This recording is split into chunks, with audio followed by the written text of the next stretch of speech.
Siap. Kira-kira model BNT ini sebetulnya itu apakah ada di Indonesia atau secara global tuh sudah di praktek-praktek terbaiknya sudah dilaksanakan belum di berbagai negara gitu. Kita menyasar sekitar 1000 beneficiaries untuk Oke. hunian ini, dan mereka diharapkan adalah mereka yang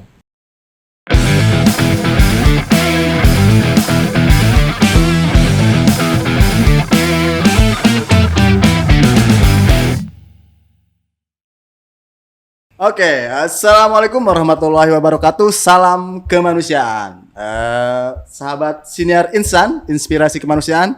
Kali ini kita bertemu kembali dalam sebuah program unggulan saat ini dari PMI Kabupaten Cianjur dengan nama program Siniar Insan ya atau Inspirasi Kemanusiaan.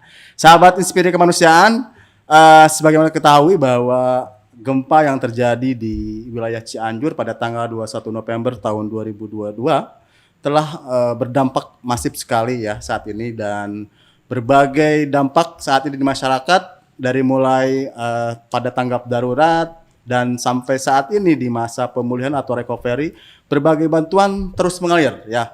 Salah satunya yang kita ketahui dari Palang Merah Indonesia yang saat ini masih berada dan di Cianjur ya. Dan sahabat inspirasi kemanusiaan, tentunya ini sebuah kebanggaan bagi kita bahwa PMI saat ini, PMI Kabupaten Cianjur dengan dukungan dari PMI Pusat dan dari Federasi, saat ini di bulan ke-7 pasca terjadinya gempa bumi di Cianjur ini masih melakukan berbagai layanan dan program tentunya ya. Saat ini yang ada di Kabupaten Cianjur ini. Dan di program hari ini spesial sekali, alhamdulillah kita sudah kedatangan tamu ya, kedatangan tamu para praktisi dan para ahli dibilang di dalam dari Palang Merah dan dari Federasi. Kita sapa dulu sahabat inspirasi kemanusiaan, narasumber yang telah hadir di ruang kita ini. Ada Mas Ridwan. ya. Selamat datang Mas Ridwan, terima kasih. Terima kasih atas undangannya. Ya.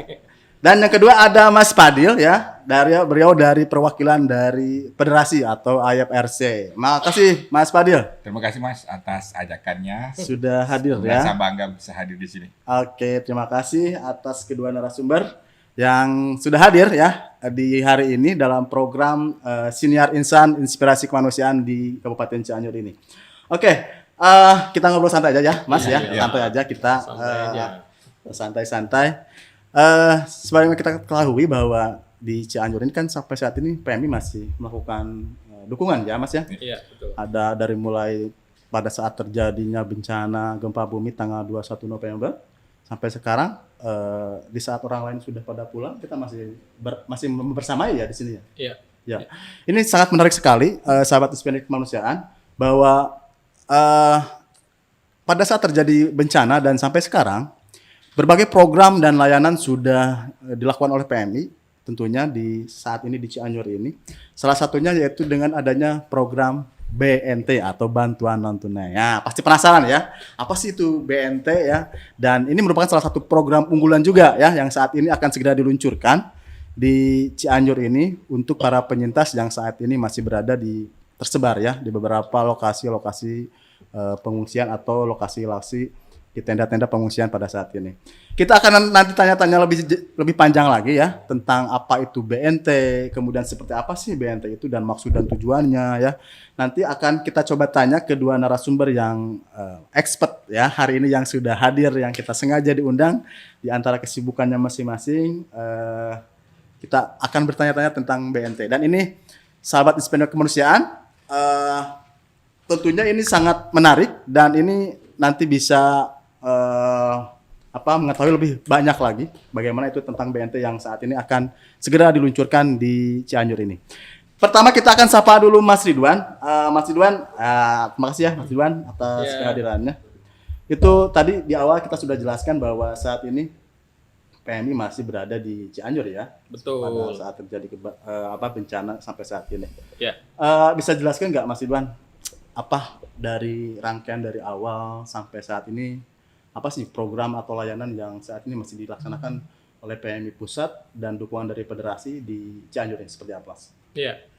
Jadi ya kalau kita flashback ya, bahwa memang kejadian gempa di Cianjur ini cukup masif walaupun tingkat kegempaannya waktu itu cukup lumayan. Tapi yang kita kan bicaranya tentang dampaknya. Betul. Dan Palang Merah sebenarnya punya salah satu metode gitu ya, di mana BNT ini menjadi ya cara untuk penyampaian dukungan bantuan juga kepada masyarakat. Jadi kalau kita bilang BNT itu apa ya? Ya BNT ya salah satu metode untuk melakukan distribusi bantuan. Apakah itu bantuannya sifatnya household atau keluarga atau mungkin bisa jadi kelompok. Tapi yang jelas bahwa BNT ini diberikan sebagai salah satu upaya tentunya untuk meringankan masyarakat terdampak. Oke. Dan PMI sebenarnya punya mengkonsentrasikan dirinya untuk pertama ya memang kalau kita lihat akibat dari gempa ini biasanya shelter hunian. Gimana sih kita bayangin kalau orang tuh nggak dapat hunian. Kalau kita biasanya tidur di tenda aja dalam sehari 2 hari aja badan udah nggak enak kan. Betul Mas Juan, betul. Apalagi kalau berbulan-bulan ya lain. Dan salah satu dari konteks ini shelter hunian jadi salah satu fokus kita gitu. Jadi makanya kita punya 2 metode dengan shelter atau hunian dan kemudian juga hunian dan juga salah satunya adalah multipurpose yang bisa digunakan oleh masyarakat tentunya penerima manfaat. Oke Mas Ridwan, sebelum itu sih ke panjang lebar yang sangat menarik sekali nih Mas Fadil ya. Ini BNT ini saya rasa ini modeling terbaru ya. Bukan yang baru ya mungkin ya di PMI bukan. Ya. Jadi sebelumnya sudah dilaksanakan juga kan ya? Ya, kita sudah melakukan itu sebenarnya. Bahkan ketika tsunami zaman dulu di 2004 di Aceh itu juga sudah ada dilakukan. Model BNT ini? Iya, tapi memang pencatatan waktu itu belum terlalu bagus ya. Dan kita secara institusi baru mencatat semua rekaman itu ketika Gunung Sinabung di 2013 waktu operasi Sinabung ya? Operasi Sinabung, kemudian ada Pidijaya. Nah, kita mengkonfirmasi bahwa ini salah satu bantuan yang bisa meningkatkan akuntabilitas kita dan juga tentunya kepada masyarakat yang membutuhkan. Itu sih. Oke. Ya, menarik sekali. Sahabat Inspirasi Kemanusiaan, tadi sudah disampaikan oleh Mas Ridwan. Saya pengen tahu dulu nih Mas, kira-kira saya pengen nanya Mas Fadil nih. Siap. Kira-kira model BNT ini sebetulnya itu apakah ada di Indonesia atau secara global tuh sudah di praktek-praktek terbaiknya sudah dilaksanakan belum di beberapa negara gitu. Saya pengen tahu dulu dari Mas Fadil yang mungkin sudah banyak beliau banyak regional level ya. Seperti Mas, kira-kira bisa dijelaskan Mas. Jadi kalau BNT itu memang saat ini memang sedang kita dorong bersama-sama ya. Sehingga memang nanti dari Federasi Palang Merah dan Bulan Sabit Merah itu punya rencana bahkan di tahun 2025 itu kita kalau bisa melaksanakan 50% dari program bantuan kita itu dilakukan secara BNT. Oke. Dan juga sebagai organisasi kita ini kan Palang Merah ini, Bulan Sabit Merah, Palang Merah Indonesia dan Palang Merah yang lain itu kan merupakan suatu bagian dari satu lembaga kemanusiaan terbesar di dunia. Jadi apapun yang kita buat itu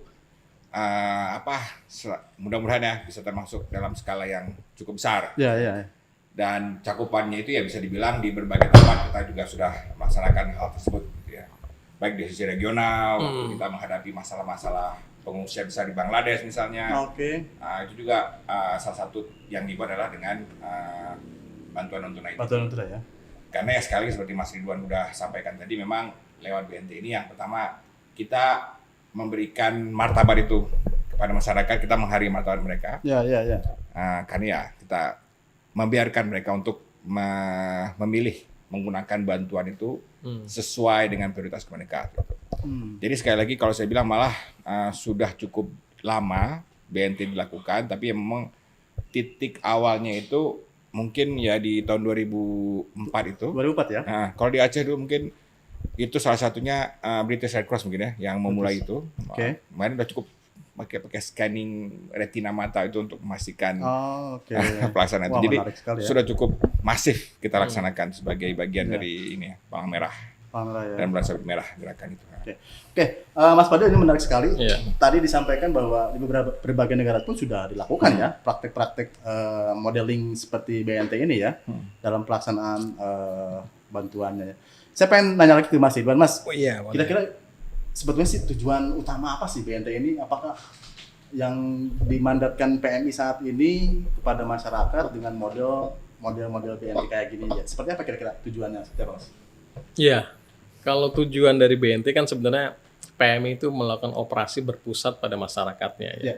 Jadi sebenarnya kenapa kita melakukan ini ya karena memang kita lihat bahwa masyarakat itu sebenarnya butuh sesuatu yang bisa diterima, bisa digunakan sesuai dengan kebutuhan mereka masing-masing. Oke. Dan apa yang paling fleksibel di antara ini? Ya, ya. Kalau biasanya banyak organisasi yang kasih berbentuk Barang ya? barang gitu kan, box, satu box gitu. Ngasih Iya. gitu ya. Dan kalau itu dilakukan secara masif, maka dia mungkin sebagian masyarakat tidak memiliki pilihan, Oke. hanya menerima dan menerima. Oke. Jangan sampai bantuan kita justru menjadi sebuah beban yang sebenarnya mungkin itu tidak mereka butuhkan. Betul, gitu. betul. Nah itu kan jadi salah satu trigger Ada juga. kebutuhan, ada keinginan, Mas ya? Ya betul. Kita juga lihat banyaklah bantuan di luar sana yang ketika diterima akhirnya karena mereka butuhnya cash misalnya, bantuan itu dijual gitu kan. Karena mereka harus memprioritaskan misalnya, wah saya kurang butuh ini tapi saya akan lebih ke sana. Caranya apa ya? Dia mungkin jual gitu misalnya itu. Dan itu terjadi di beberapa kejadian-kejadian lain. Dan kita sekarang itu ya kita coba berfokus ke masyarakat dan apa yang lebih fleksibel tapi lebih bermartabat bagi mereka dan ini bisa mereka gunakan. Dan satu sisi kalau kami melihatnya ya tadi bahwa akuntabilitas ini juga akan jadi naik karena setiap orang yang terima bantuan itu akan terregister secara tidak langsung gitu ya. Kita by name, by address gitu ya. Jadi kalau misalnya terekam terus ya. Jejaknya ada semua gitu ya. Dan itu kita terus perbaiki, kita develop dan artinya bahwa ya tujuan kita memang tidak lain hanya memastikan masyarakat itu menerima bantuan secara bermartabat sesuai dengan apa yang mereka butuhkan ya. Apakah ya macam-macam lah nanti pertimbangannya. Tapi pertimbangan kita secara umum di dunia kemanusiaan seperti itu. Dan trennya juga ke depan bahwa semua bantuan kemungkinan akan larinya ke sana gitu ya. Ya kita kalau bisa sebuah bantuan dibelanjakan di tingkat lokal gitu kan. Kalau bisa bantuan itu janganlah bantuan dari jauh. Siapa yang untung sebenarnya kalau kita beli bantuan di kota besar sana kemudian perputaran uangnya juga di kota besar juga dong ya kan. Ya masyarakat cuma terima barangnya aja. Beda kalau kita betul-betul nih non tunai dan mereka bisa terima, mereka bisa belanjakan di sini secara nggak langsung, ekonomi di sini meningkat juga, para terdampak dan itu mempercepat juga pemulihan dari sisi sektor ekonomi. Dan satu lagi, siapa sih orang yang nggak senang gitu kan? Pasti dengan kita kasih bantuan non tunai berapapun nilainya, pasti senyum mereka itu pasti berbeda. Berbeda ya? Iya, pasti berbeda. Kita bisa lihat sendiri lah. Kalau kita menjalankan ini pasti feel-nya sedikit berbeda lah ya, akan grade-nya lebih naik sedikit gitu ya, itu dari persepsi sana. Gitu sih. Menarik sih Mas Ridwan ya. Tadi ada berbagai pengalaman, jadi lebih bagaimana sih para penyintas ini lebih bermartabat ya. Betul. Mereka bisa ada pilihan yang tadi disampaikan, mereka itu kan tidak sebetulnya kebutuhan atau keinginan sih gitu ya, harus dibedakan gitu ya kayak tadi seperti itu. Ini Mas sedikit berbicara efektivitas nih, kira-kira nih dari berbagai pembelajaran saat ini dalam operasi PMI di berbagai operasi kemanusiaan, kira-kira model BNT ini efektif gak sih gitu? Terutama misalkan apakah daerah hanya daerah urban atau perkotaan atau perdesaan, seperti apa kira-kira segmentasi si BNT ini efektivitasnya seperti apa Mas? Iya. Kalau efektivitas dari bantuan tunai ini apakah efektif ya? Ya pertanyaannya memang itu selalu dimunculkan dan wajar gitu. Tapi menurut hemat kami bahwa efektivitas dari bantuan tunai ini ya cukup tinggi gitu ya. Jadi kalau kita lihat sebenarnya setiap bantuan yang kita berikan kan kami juga selalu memonitor gitu ya. Dan salah satu hasil dari monitor itu ya memang lebih dari 90% lah orang yang menerima bantuan itu digunakan sesuai dengan maksud yang dia inginkan. Kemarin misalnya kita ada distribusi BNT di mana Banten misalnya pasca COVID, itu juga mereka menggunakan untuk wirausaha. Memang kita sasar untuk orang-orang yang sangat mikro, punya usaha kecil, ya misalnya pedagang telur, ya pedagang ya makanan ringan dan yang lain, ya itu juga kemarin kami lihat mereka menggunakan dana yang kita berikan itu sangat maksimal. Mereka bisa ya berjualan, menghidupi keluarganya. Ini yang sangat bagus. Dan kalau konteksnya bagaimana di kota, di desa atau ya Cianjur lah misalnya semi urban kayak gitu. Ya.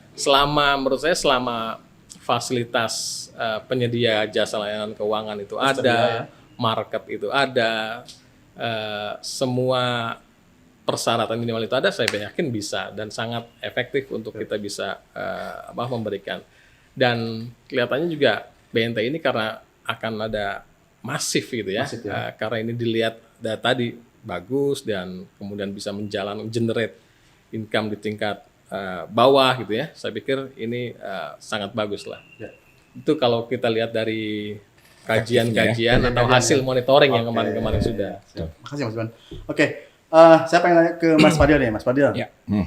Bagaimanapun juga yang namanya program itu kan ada dua sisi, kelemahan dan kelebihan ya tentunya ini. Dan ini tidak bisa dipungkiri ya. Setiap program pun, berbagai program pun setiap itu ada hal kelemahan yang pasti. Ya. Saya pengen tahu dulu nih dari Mas Fadil, dari berbagai operasi selama ini, terutama dari dukungan federasi saat ini dalam upaya mendukung mandatnya kepada Palang Merah Indonesia. Kira-kira ada nggak sih sisi kelemahan atau kelebihan dari BNT ini seperti apa? Kalau dari sisi positif dulu lah, bukan dari kelebihan ya.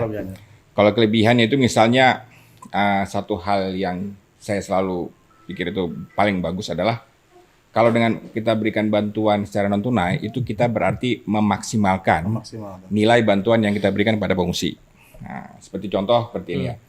Kalau kita berikan dalam bentuk barang, tadi kan Mas Ridwan sempat menyebutkan bahwa masyarakat, contoh ya, mungkin pengalaman sedikit waktu saya tugas di tempat lain di Bangladesh itu kelompok pengungsi Rohingya kan terima barang secara teratur tuh tiap bulan, sabun, beras, minyak goreng itu kan dari badan-badan PBB kan. Gitu.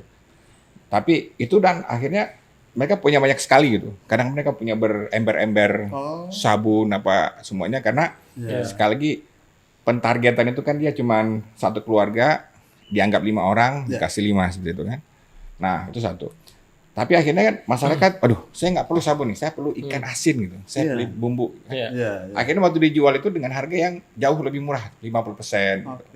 Akhirnya kan kalau kita nyumbang uang, sebenarnya kita ngasih ke seorang itu harganya 100.000, tapi nilai uang itu sudah hilang setengah, ya kan? Dan itu tidak efektif gitu kan.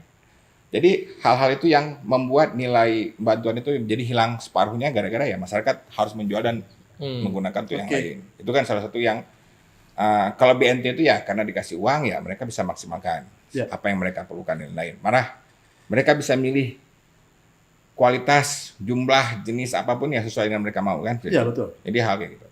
Malah mungkin ke depan kalau yang kelebihannya BNT ini tapi belum terlalu kita explore ke depan adalah misalnya mungkin satu hari kita bisa membuat pembatasan-batasan bahwa kita akan ngasih bantuan itu sesuai dengan jumlah orangnya.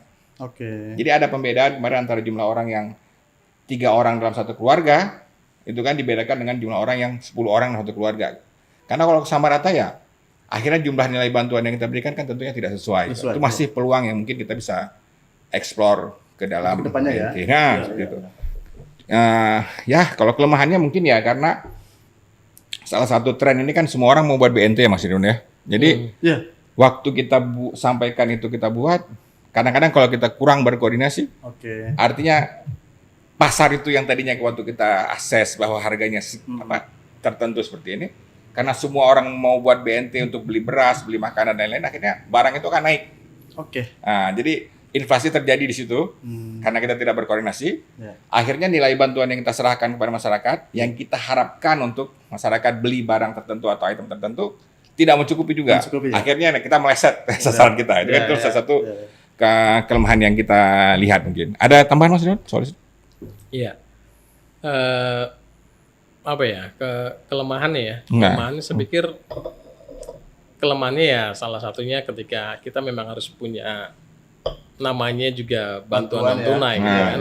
Siapa sih orang yang tadi saya bilang nggak mau dapat bantuan non tunai? Jadi dalam proses ini seleksinya biasanya akan lebih ketat gitu kan. Jadi banyak orang yang ya jangankan orang yang punya aja kadang-kadang pengen gitu ya. Tapi justru disinilah seninya kita distribusi bantuan tunai itu untuk bisa mematchingkan kriteria yang ada dengan betul-betul masyarakat terdampaknya. Nah ini butuh effort sedikit karena kita harus koordinasi multi layer ya, multi institusi, kedalamannya, ke sampingnya, bahkan ke atasnya juga gitu ya. Artinya ya butuh effort untuk koordinasi lebih, mematchingkan kriteria itu supaya pas dengan yang kita inginkan. Kayak seputar itu aja lah. Mas Ridwan, saya menggarisbawahi tadi ada sebuah skema ya atau effort yang atau ada saya pengen mencoba menggali program yang akan coba diluncurkan di Cianjur. Kita lebih spesifik lagi ya. Kalau tadi bisa berbicara global ya, secara umum berbagai BNT. Ini nih yang kita akan coba luncurkan di Cianjur di sini khususnya untuk untuk dalam upaya recovery Cianjur ya BNT ini. Kira-kira Mas Ridwan rencana yang akan diluncurkan di Cianjur ini target berapa? Terus tadi saya menggarisbawahi menarik juga tentang proses bagaimana verifikasi, validasi dan alur-alur seperti apa. Mungkin masyarakat yang pengen tahu seperti apa sih di masyarakat Cianjur ini, khususnya insan-insan kemanusiaan yang ada di Cianjur ini.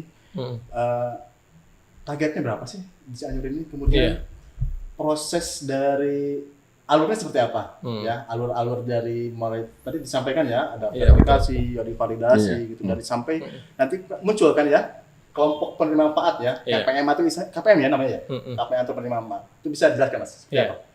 Jadi memang target kita akan menyasar sekitar 3.700, sekarang sudah finalisasi dan bagaimana ini muncul gitu ya. Jadi memang ini bagian dari identifikasi kebutuhan, proses panjang juga mulai dari kajian dan lain-lain, koordinasi dan sampailah kita kepada titik di mana kita harus menentukan di wilayah mana sebenarnya PMI mau intervensi ini. Misalnya ya, kalau kita lihat koordinasi antar lembaga, ada 11 NGO ya yang sudah mendistribusikan atau menentukan di mana area targetnya. Dan di antara 11 itu ya kami juga berkoordinasi tentunya ya. Siapa melakukan apa di mana, ini kan sesuatu yang wajib ketika kita tarik. Dan itu kita termasuk juga pemerintah daerah. Ketika mereka berkehendak untuk melakukan ini, mendukung, kita akan lanjutkan. Dan semua proses itu sudah kita lanjutkan. Tinggal bagaimana kami kemarin menentukan kriterianya, apa sih kriterianya gitu ya. Kalau misalnya kami tentukan di 3 kecamatan, di 3 desa, gitu, kira-kira apa? Ya yang paling utama dalam kriteria ini ya pasti mereka yang terdampak ya. Mereka yang rumahnya hancur gitu ya, tentu. Kemudian juga mereka yang belum menerima bantuan atau bantuannya di belakang, terus juga mereka yang bukan anggota TNI, Polri ataupun ASN gitu, itu kita excludekan dari proses ini karena kita ingin masih melihat banyak lagi yang kita semacam kupas bawang lah ya, siapa yang belum, siapa yang ini, karena itu proses yang tidak bisa kita hindari. Dan tentunya semua kriteria-kriteria itu kita diskusikan sama kepala desa, kepala dusun, RT RW, bahkan masyarakat, tokoh masyarakat juga kita ajak bersama untuk memastikan bahwa bagaimana pola pendekatan kita sama masyarakat itu udah kita pastikan bahwa ini bagian dari SOP kita.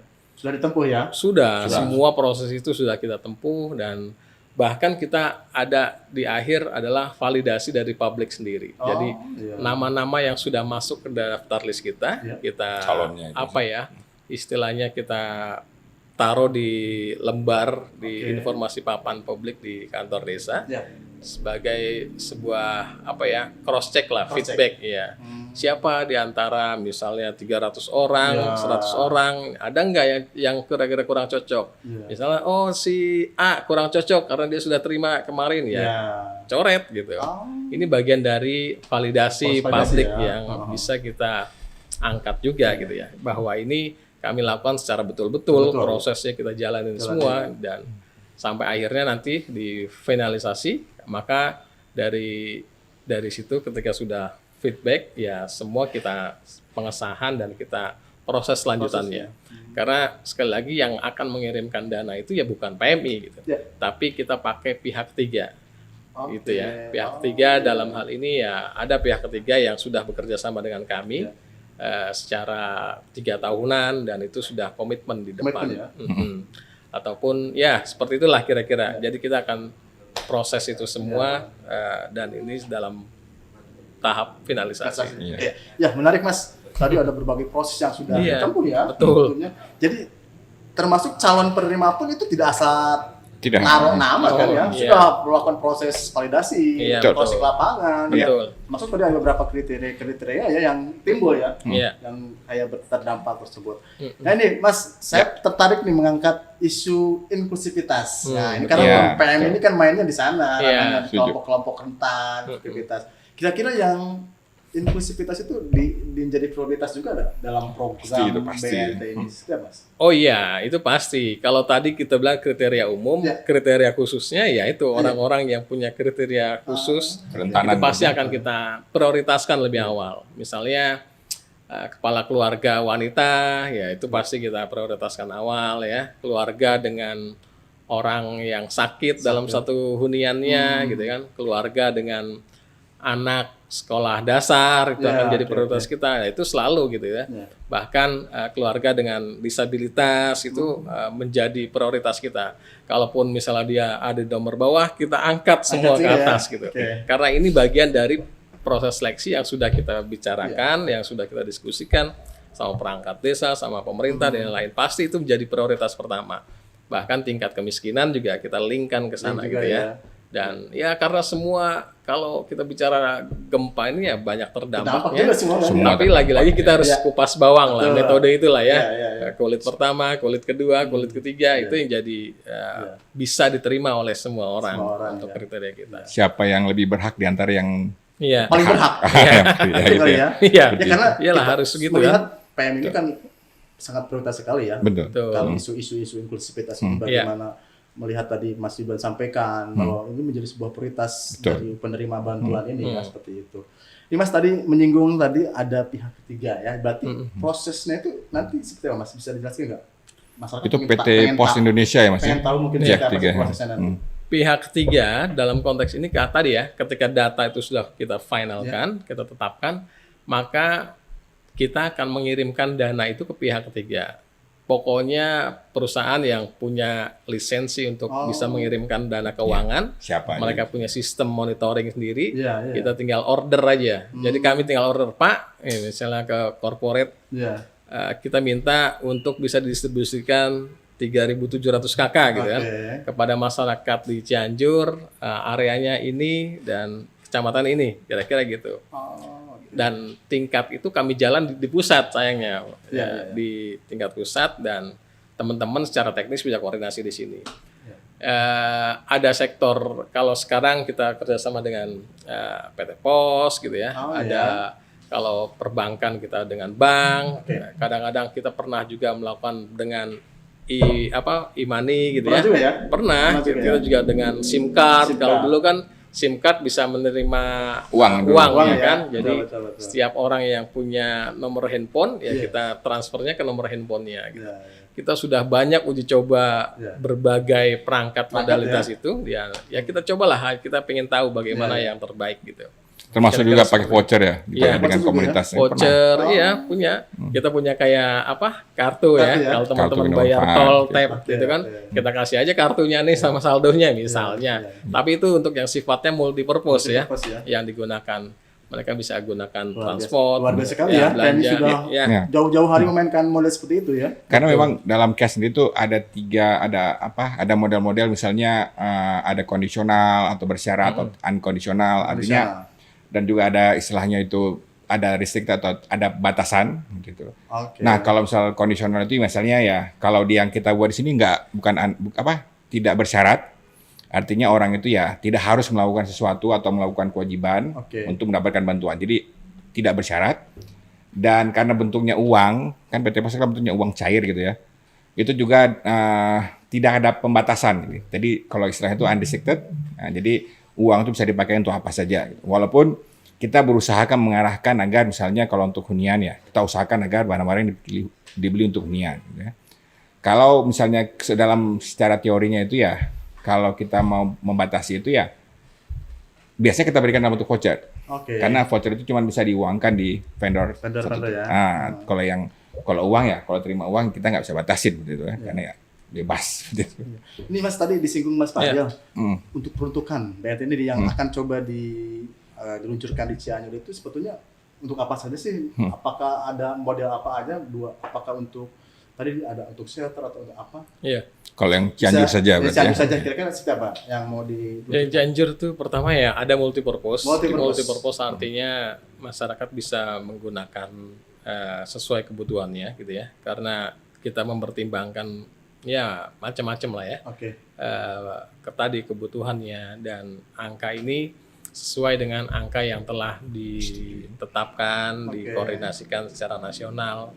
Dan juga pemerintah daerah gitu. Daerah ya? Iya, itu juga udah Sudah oke semua, ya, udah tahu. Kemudian itu kira-kira ya sekitar 2000-an lah ya. Kemudian dari sisi shelter tadi kita ya memang kita menyasar sekitar 1000 beneficiaries untuk hunian ini, dan mereka diharapkan adalah mereka yang tadi bisa memprioritaskan hunian untuk mereka sendiri, keluarga mereka di Cianjur ini. Itu sih. Berarti saya menangkap ada dua model ya yang akan diluncurkan. Dua peruntukan ya. Pertama untuk multiguna, yang kedua untuk shelter. Hunian darurat. Hunian darurat ya. Ya, itu nama-nama tersebut sama juga prosesnya sudah seleksi, verifikasi, validasi ya. Iya. Sudah semua. Sudah kita finalkan. Iya. Hari ini mungkin final kelihatan datanya ya. Mungkin sedikit tambahan kalau untuk hunian itu kita memang targetnya kan memang hunian darurat. Jumlah uangnya ya sekitar 3,5 berapa gitu, 3,5 juta. Itu pada masa ini kan kita berharap agar uang itu bisa dipakai untuk masyarakat memperbaiki hunian sementara mereka yang dari awal kemarin kan sekarang kan sudah mungkin rusak, robek atau apa. Dan itu juga waktu dipilih itu salah satu hal yang kriteria untuk hunian ini adalah selain dia rumahnya rusak, juga dia kerentanan tadi, kriteria kerentanan, dan juga misalnya masa tunggu dia tinggal di tenda itu mungkin masih lama. Contoh rumah yang kan pemerintah, setiap masyarakat di sini kan mendapat bantuan perumahan dari pemerintah sesuai dengan kategori rusak berat, rusak ringan, rusak sedang itu kan ada. Nah, kalau masyarakat yang sudah dapat uang tahap ketiga, nah itu kita pertimbangkan tidak mendapat bantuan itu. Tapi masyarakat yang namanya baru mendapat uang yang pertama, berarti kan dia masih lama nih tinggal di tenda, itu yang akan mendapat bantuan hunian. Jadi pertimbangan seperti itu. Dan kawan-kawan bisa memilih ini tuh karena kerjasama yang erat sekali antara pihak kawan-kawan di sini nih, kawan-kawan Cianjur luar biasa, yang berkoordinasi dengan desa siang malam untuk memastikan ini terjadi.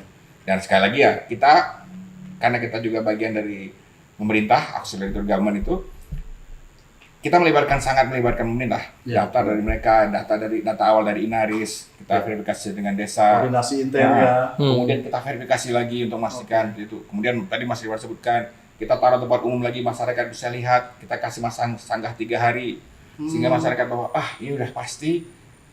Artinya kalaupun ada yang menggugat 1 hari ke depan ya kita akan bilang bahwa kita melakukannya secara sudah benar-benar terbuka kita ya. Terbuka, semua kita sebarkan, kita taruh kriteria. Dan beruntungnya kita adalah karena kita juga seperti saya sampaikan bahwa kita adalah lembaga terbesar dan kita punya banyak alat. Untuk Wijaya tadi kita punya panduan untuk proteksi gender dan inklusi. Itu kemarin kawan-kawan sebagian sudah dilatih sama rekan-rekan kita.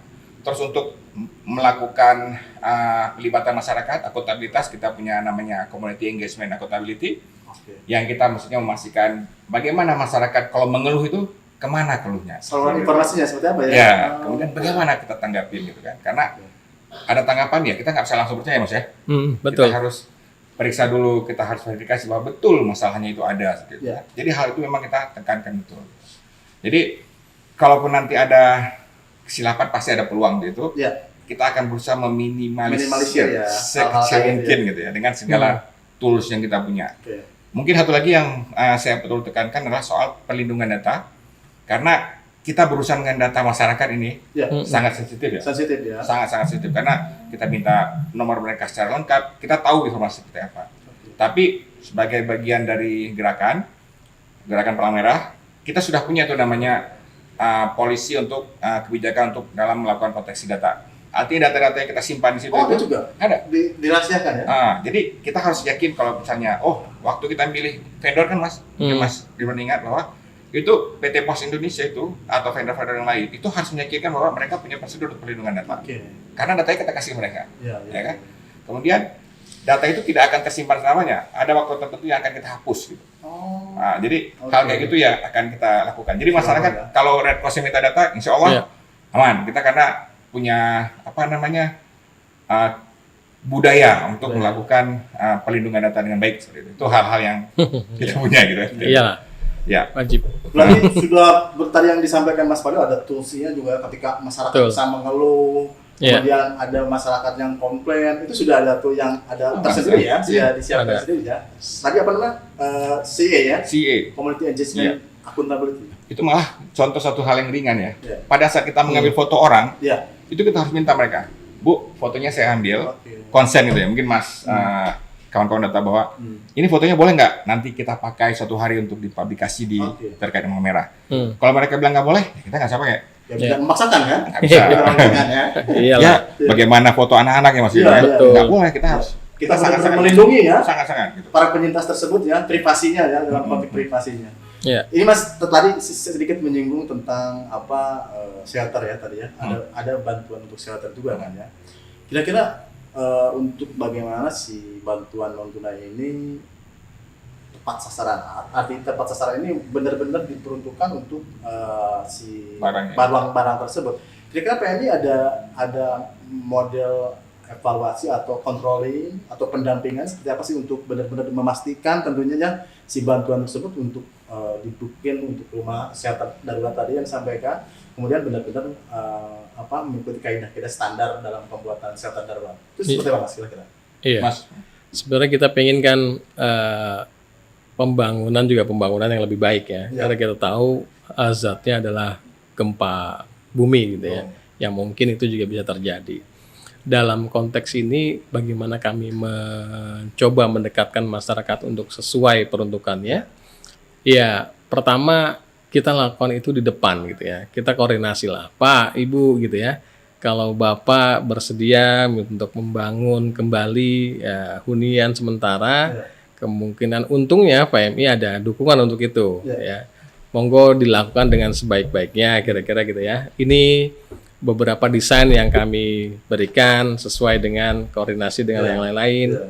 Supaya hunian itu aman ya, supaya hunian itu sehat, kita kasihlah ventilasinya harus seperti ini gitu ya.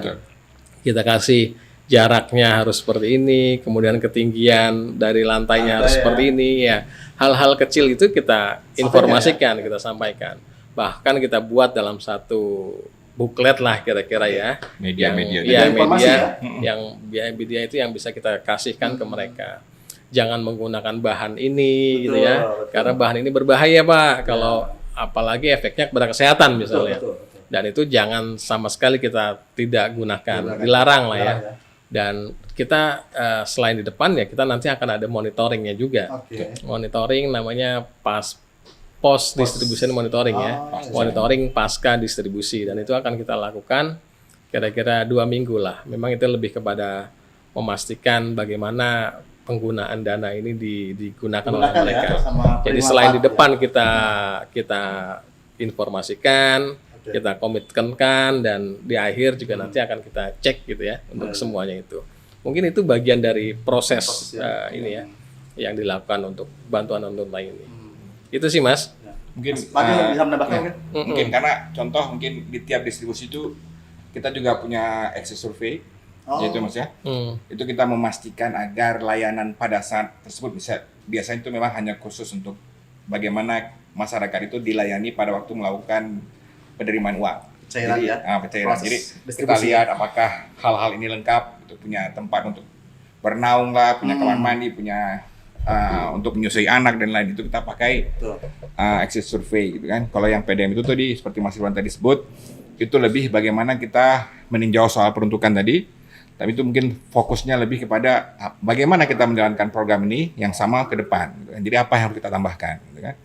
Mungkin juga kemarin kita udah mulai pakai ini Mas ya, AAR ya, atau after action review itu ya apa namanya, lesson learn juga. Itu biasanya tiap program selalu ada. Kita kumpulkan semuanya, akhirnya nanti ya kita coba lihat apa yang perlu. Sebagai ini hal yang mungkin baik juga dari kegiatan kita bersama di tingkat nasional adalah kita juga punya indikator yang sama ini Mas, yang 11 indikator umum tentang PDM. Nah, jadi itu kan kita secara nasional kita setuju indikator itu akan kita gunakan. Jadi bagaimana kita membandingkan suatu program dengan program yang lain dengan lembaga itu, kita punya indikator yang sama. Jadi kita bisa bandingkan buah nangka dengan buah nangka, apple to apple tuh punya di luar kan. Tapi itu yang akan yang sudah akan kita buat gitu. Belum lagi ya soal pelaporan keuangan, karena akuntabilitas ke donor itu juga selalu dibuat lah sehingga program ini bisa dijalankan secara akuntabel. Akuntabel ya. Iya, itu salah satu hal yang paling bagus karena CVA itu dia harus harus bisa scalable, artinya bisa besar bisa kecil, akuntabel, dan bisa dijalankan dalam waktu yang cepat seperti itu.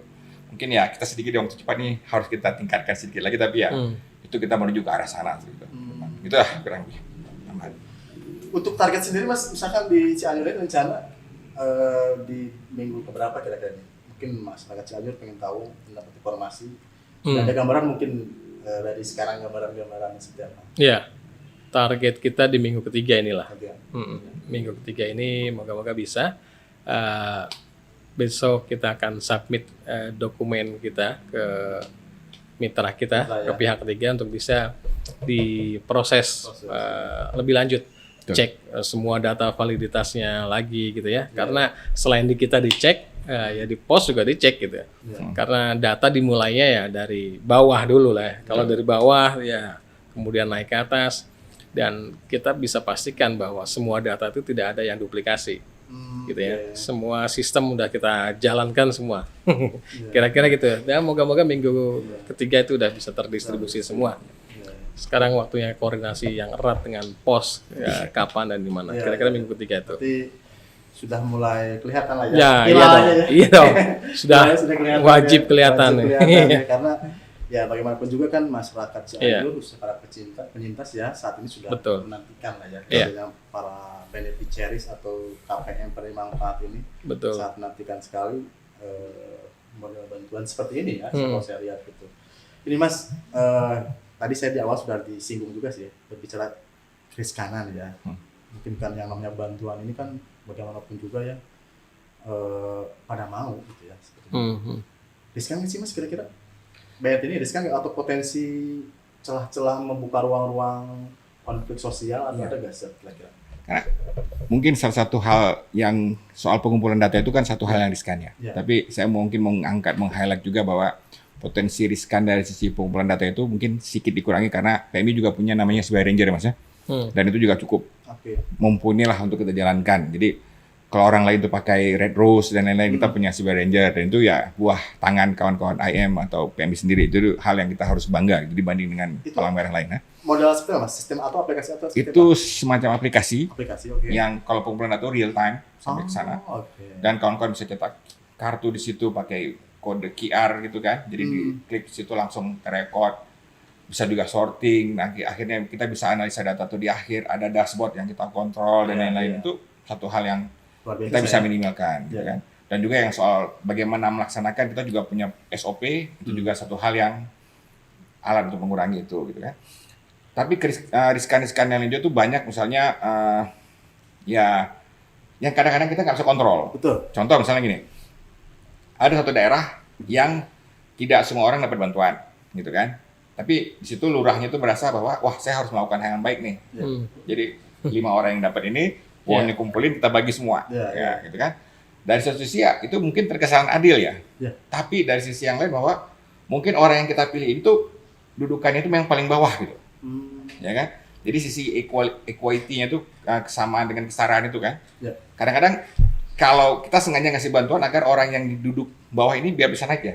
Ya kan? Tapi kalau uangnya dibagi rata lagi akhirnya ya naiknya sama-sama gitu kan. Ya. Tetap jadi bawah gitu kan. Nah, itu riskan juga. Kalau di ini saya pernah mendengar istilah itu waktu ada kawan-kawan kunjungan dari Vietnam, namanya forced distribution. Jadi artinya ada pemaksaan distribusi ulang pada masyarakat. Kadang-kadang masyarakat juga nggak bisa nolak gitu kan. Kemudian ada orang yang misalnya, karena satu lagi ini kan kegiatan kita juga rentan terhadap teknologi ya, karena memang sangat tergantung nih.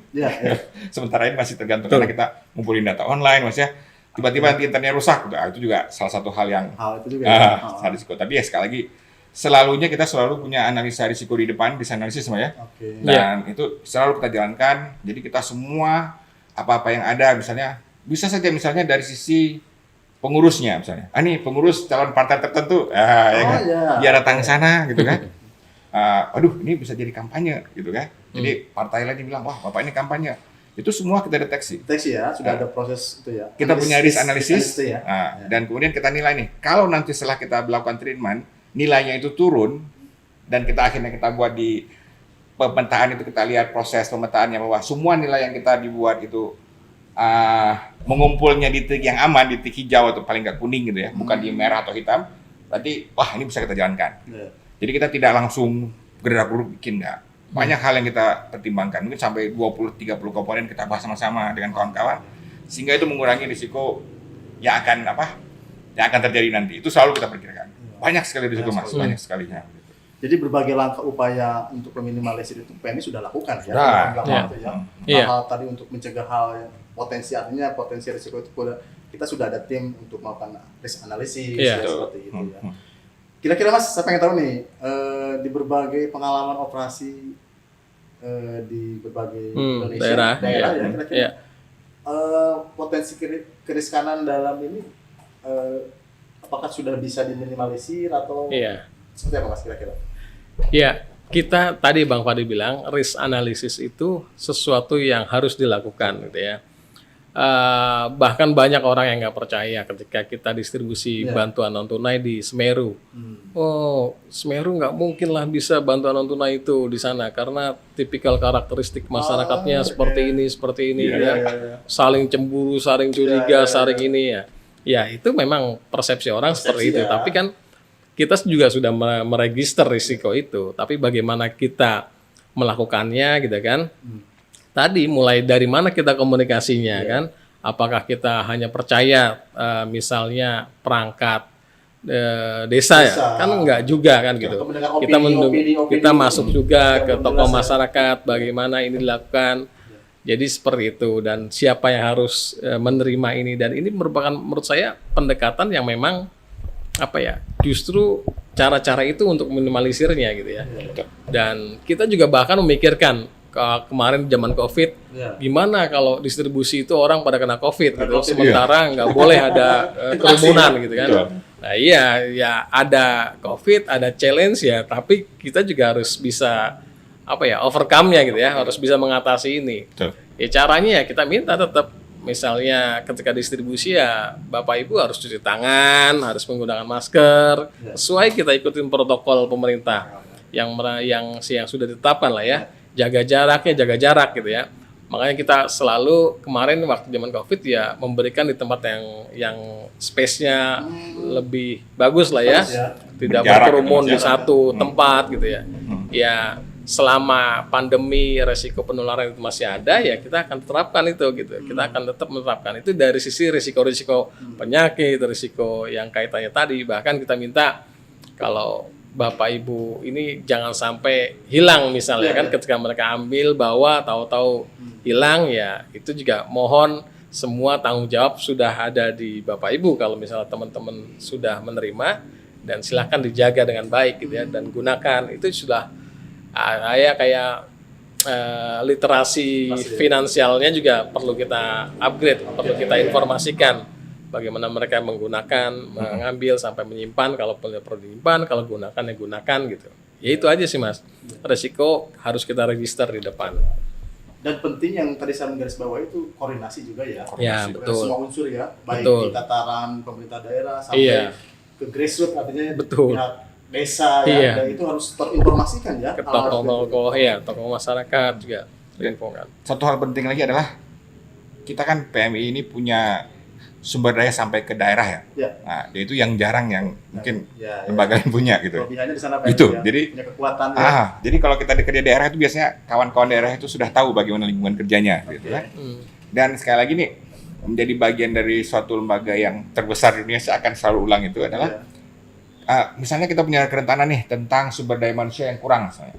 Waduh, kita kurang nih, nggak bisa apa gitu. Daerah itu mungkin nggak punya, tapi kita dari pulau lain bisa Mas ya, dari daerah yang saya kirim. Supporting. Oh, dari Indonesia nggak ada yang semua, kita bisa datang dari luar negeri. Ya kan? Sampai segitu ya? Bisa. Jadi hal kayak gitu yang kita mungkin menjadi satu bagian keluarga besar, itu jadi hal yang kita harus kita lihat, dan kita bisa jangan jadi sombong, tapi bisa jadi bangga jadi bagian itu seperti itu.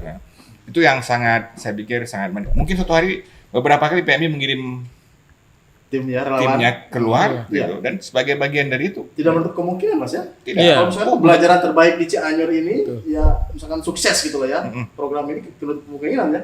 Iya, bisa saja. Dan saya pikir beberapa kawan punya potensi yang besar untuk itu Mas ya. Dari amatan kita ini kawan-kawan mungkin bisa jadi ujung tombak di tempat yang lain, sehingga kita akan lebih bagus dalam melaksanakan bantuan ini. Iya. Ya, intinya sih kita juga buka semua sebenarnya kesempatan sama siapapun, khususnya relawan-relawan yang bekerja di sektor cash gitu ya. Kalau memang ada dan punya potensi bisa maju, kita juga siap mendorongnya lah. Bahkan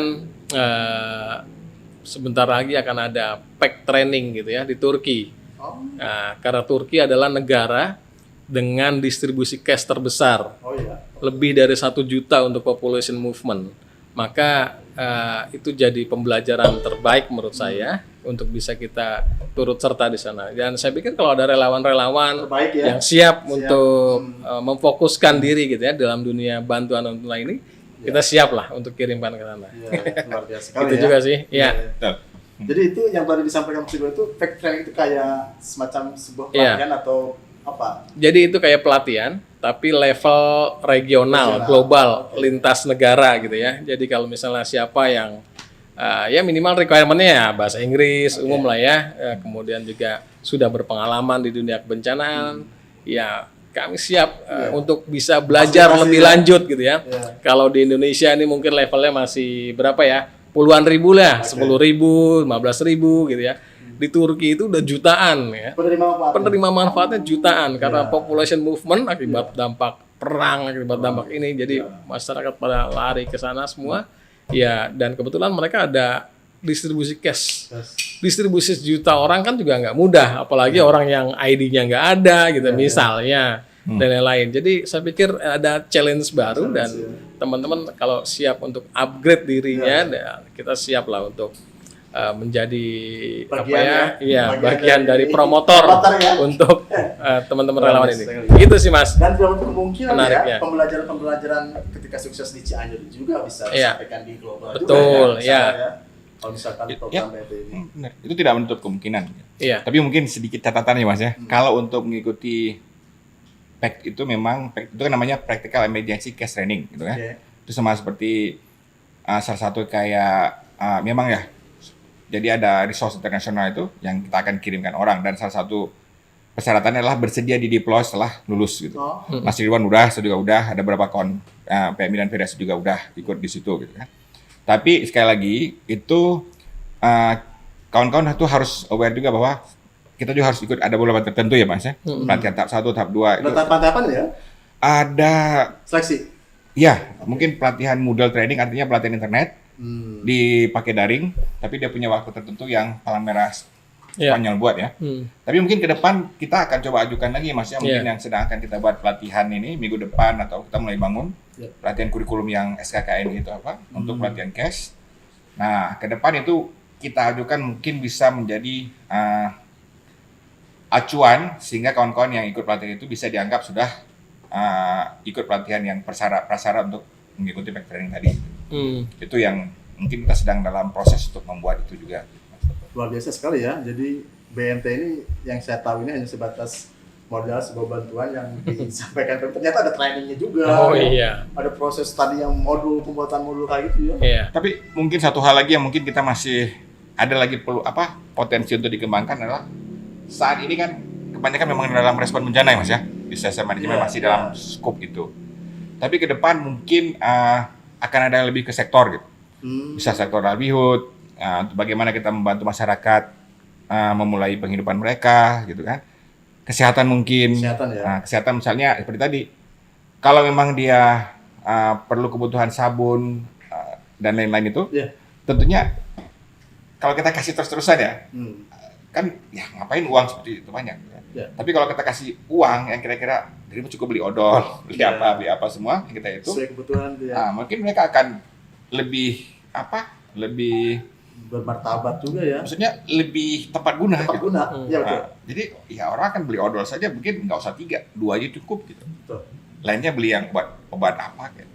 Yang lain bisa dipakai untuk itu kan. Itu jadi banyak hal. Mungkin ada juga ide misalnya kita akan ngejar nih sekarang kalau ada bencana misalnya penyakit menular apa semuanya kita harus vaksin. Mungkin kita berpikir bahwa orang-orang yang ngejar vaksin itu yang kita coba jadikan cash forward gitu kan. Jadi orang itu akan ngejar semuanya. Ada bukti GPS lokasi dan lain, mungkin gara-gara itu bisa dibayar atau diverifikasi dan lain itu banyak potensi yang mungkin kita harus kembangkan lagi ke depan gitu. Banyak sekali. Saya pengen tahu nih Mas. Sebetulnya kan yang saya tahu bahwa BNT ini biasanya dilakukan atau dimainkan pada saat di fase recovery dan sebenarnya di fase kesiapsiagaan itu atau di preventif atau di preventif itu bisa dimainkan nggak sih model-model BNT ini kira-kira? Bisa aja ya. Bisa. Jadi kita juga memang ya sebenarnya itu bisa dilakukan. Sebenarnya BNT ini bisa dilakukan di fase manapun lah ya. Kalau kita lihat contoh pemerintah dengan program PKH-nya itu kan dilakukan juga di dalam kondisi normal. Iya. Dan di kita juga kita melakukan itu juga gitu ya.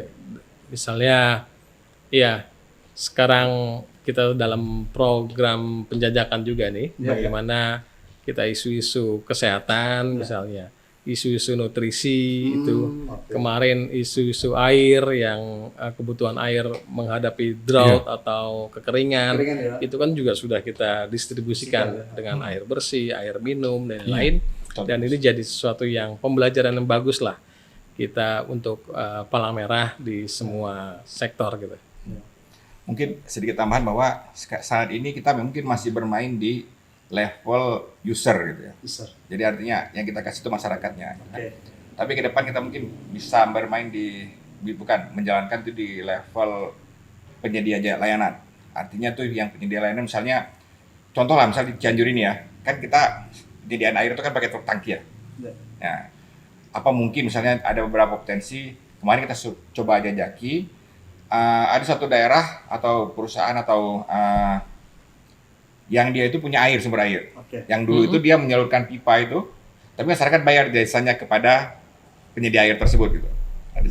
Nah, itu bisa saja uang yang tadi itu kita serahkan kepada yang penyedia air tadi untuk perbaiki pipa, gitu kan? Dan masyarakat itu mendapat kompensasi sekitar berapa lama bayar lebih 50% gitu kan? Karena gini, kalau kita kasih uang itu setelah masa bencana selesai, pipa jadi jalan semuanya, masyarakat kan perlu air juga ya. Mereka sudah punya infrastruktur, mereka sudah dapat air walaupun mereka harus bayar seperti sebelumnya. Kalau kita cuma sediakan water truck, tertangki, gratis memang, tapi kan harus berakhir pada suatu hari. Karena uang nggak ada, semua nggak ada dukungan kan, gitu berakhir, infrastruktur belum jalan. Ya kan? Masyarakat perlu air, nggak akan mungkin dapat air. Malah mungkin harus beli lebih mahal lagi karena ya tertangki akan datang dan itu kan jauh lebih mahal dari pipanisasi yang mungkin dikelola swasta. Itu hal-hal yang mungkin ke depan mungkin kita bisa melihat lebih dalam lagi. Gitu. Mungkin sedikit contoh lagi yang waktu bencana yang tsunami di Aceh itu Mas. Kan kita kasih sabun dan lain-lain ya. Satu hal yang kita kadang-kadang lupa adalah di sana itu ada loh orang yang jual sabun gitu. Warung-warung kecil itu jual sabun, jual apa semua. Tapi akhirnya gara-gara masyarakat dapat sabun, dapat sarden, dapat semua barang-barang yang pedagang jual itu akhirnya nggak laku kan? Akhirnya terbang. Itu mungkin salah satu penyebab. Ya, menarik sekali Mas ini perbincangan kita ini ya.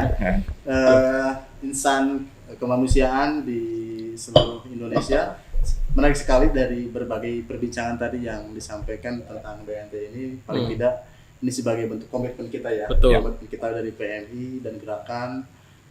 Bagaimana terus membersamai, terus melakukan inovasi-inovasi ya, melakukan inovasi dan strategi-strategi tentunya ya, untuk memberikan bantuan kepada masyarakat khususnya pada pecintas yang lebih bermartabat, lebih efektif, lebih efisien juga ya, dan lebih tepat sasaran juga seperti itu.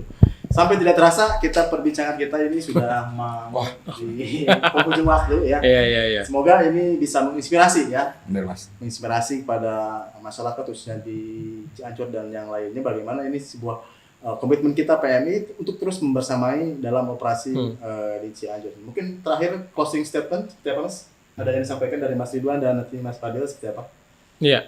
Kalau dari saya ya kita akan terus gitu ya mendampingi teman-teman di Cianjur dan silakan apapun yang diberikan, apapun yang didukung gitu ya untuk bisa menambah semangat teman-teman masyarakat Cianjur dan kita yakin Cianjur akan jauh lebih bagus gitu ya, jauh lebih resilient dari dampak bencana ini. Saya pikir itu sih. Mas Fadil mungkin? Kalau saya ini ini memang mungkin bencana besar untuk kita. Tapi dari balik bencana ini kita harus bisa mengambil manfaat.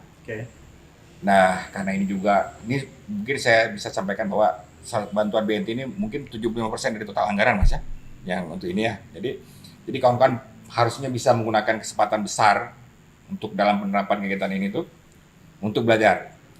Jadi ke depan malah kalau perlu kegiatan-kegiatan yang bantuan itu harus bisa dibuat BNT-nya Mas ya.